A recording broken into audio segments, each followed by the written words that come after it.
гараад байна. Энэ дээр Студийн байнгын орны зүгээс бол одоо Баярмаа гишүүнийг ёс зүйн зөрчил гаргасан мэтээр энэ тайлбар хийлээ л дээ. Та энэ юу? За өнгөрсөн баасан гарагт бас үйл явдлыг сануулъя. Өнгөрсөн баасан гарагт бол ерөнхий сайд улсын их хуралд ажиллаа тайлагнах албан ёсны мэдээллийн цаг байсан. За тэр албан ёсны мэдээллийн цагийн хүрээнд ерөнхий сайд засгийн газрыг төлөөлж одоо үндэсний баялагын сантай холбоотой асуудлаар ажиллаа тайлагнасан. За энэ хүрээнд бол одоо улсын их хурлын гишүүд асуулт асуусан. За тэр дунд бол одоо Баярмаа гишүүн бол бас л яг л одоо хилцэж байгаа асуудлын хүрээнд бас одоо эдийн засгийн холбоотой дэргэдийн амжиргаатай холбоотой чухал асуулт асуухад ерөнхий сайд бол одоо бас юм субъектив хувь хүн рүү дайрсан ийм үйлдэл гаргасан. За энэ үйлдэл бол ерөөсөө улсын хурлын гишүүний бүрэн эрхт нэгдүгээрт халдсан.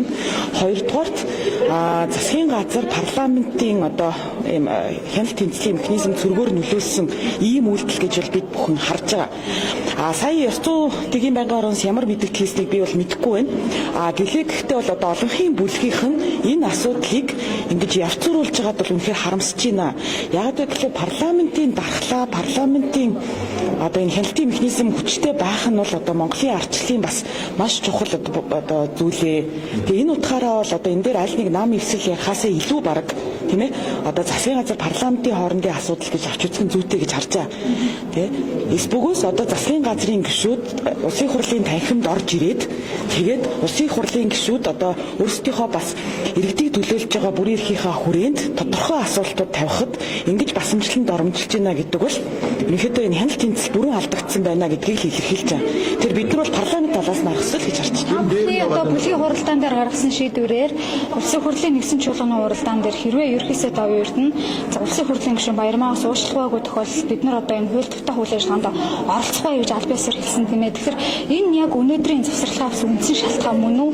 Эсвэл энэ одоо өнөөдрийн товын дагуу хэлцэгдэж байгаа хуулийн төслүүд дээр та бүхэн үнэхээр ажиллаад зарим нэг зүйл дээр засах шинжлэх зүйл байна гэдэг одоо энэ хууль тогтоомжийн дагуу завсралгаа авсан гэж үзэх юм уу?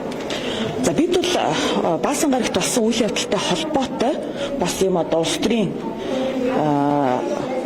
тэмцэлтэй улс төрийн шийдвэр гаргаж байгаа ингэж ойлгож олно. Түүнээс биш яг их хурал дээр хилцэж байгаа асуудалтай бол төдийлөн холбоогүй. Тэгэхээр энэ бол бид нар одоо юм институцийн асуудал яриад байна шүү дээ. Засаглалын асуудал яриад байна.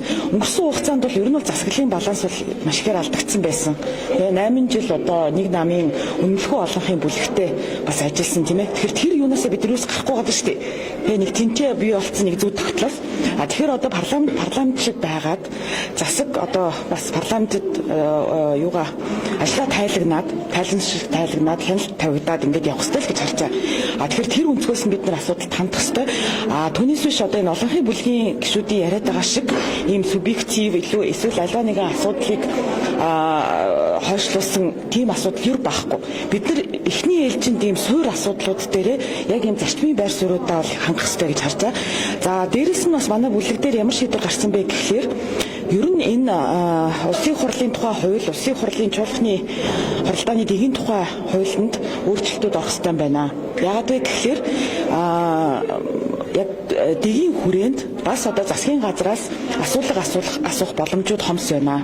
Асуулт асуух боломжууд хомс байна. Улсын хурлын гишүүдийн зүгээс засгийн газарт хяналт тавих боломжууд хомс байна гэдэг утгаараа бас хуулийн санаачлаад явж байгаа. За дээрэс нь бас нөгөө танхимын зохион байгуулалттай холбоотой асуудлууд тийм ээ.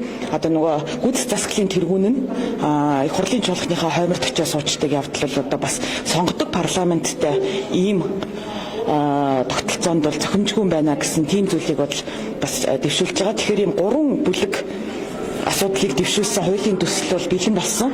Одоо өнөө маргаашгүй өргөн барих гад бас одоо цаг хүлээгээ сууж байна. Тэр нь юу вэ гэхээр нэгдүгээрт бол одоо нөгөө суудлын асуудал тийм ээ. Нэг нь бид нар одоо 126 гишүүнтэй парламенттай болоод энэ парламентын засаглалыг бэхжүүлэхийг зорж байгаа бол яг энэ сонгодог парламентын одоо тэр нөгөө зохион байгуулалтын хэлбэр шилжих ёстой гэж харж байгаа. Хоёрдугаарт болохоор улсын хурал гүйцэтгэх засаглалаасаа мэдээлэл авдаг, тодорхой одоо хариултуудыг авдаг тухайлсан цагтаа байх хэвээр. Одоо болохоор яадаг вэ гэхээр нөгөө засгийн газар өөрсдөө нөгөө сэдвийнхаа жагсаалтыг гаргадаг тий. Тэгэхээр тэр бол ерөөсөө зохимжгүй маа улсын хурал одоо өөрийнхөө бүр эрхийнхаа хүрээнд дурын одоо сэдвэр гişүүд урьдчилж асуултуудаа асуух боломжтой гэдэг ийм зохицуултуудыг оруулж өгч байгаа.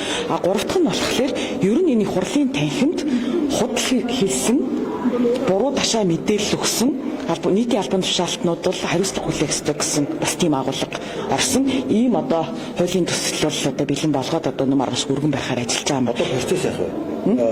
Та бүхэн одоо хэрвээ ерөнхийдөө дуучих гоохгүй байсан тохиолдолд улсын хурлын чуулган бол байнгын орон байгуулалтанд суухгүй гэж бодож байна. Маргааш нэг өдрийн процесс завсарлага бол маргааш дуусна. Гэхдээ өнөөдөр давхар бас улсын хурлын арчны намын бүлэг ээлж бус байдлаар хуралдаад тэгээд Пүрэв Баасан гарагийн одоо чуулганы нэгдсэн хуралдаанд оролцохгүй байх шийдвэрийг гаргасан байгаа. Энэ бол улс төрийн шийдвэр. Тэгэхээр одоо арчны намаа сонгогдсон улсын хурлын гишүүд л чуулганд оролцохгүй байх үүрэгтэй. Бүлгийн хуралдааны дараа шийдвэр танилцуулахдаа байнгын орон хуралдаанд бас оролцохгүй гэж мэдээлжсэн шүү. Тэгэхээр энэ бас хэвээрээ үйлчлэх үү? Тийм, ер нь бол одоо улсын хурлын бүхий л үйл ажиллагаа гэдэг утгаараа байнгын орон бол улсын хурлын бүтцийн нэг хэсэг. Тийм.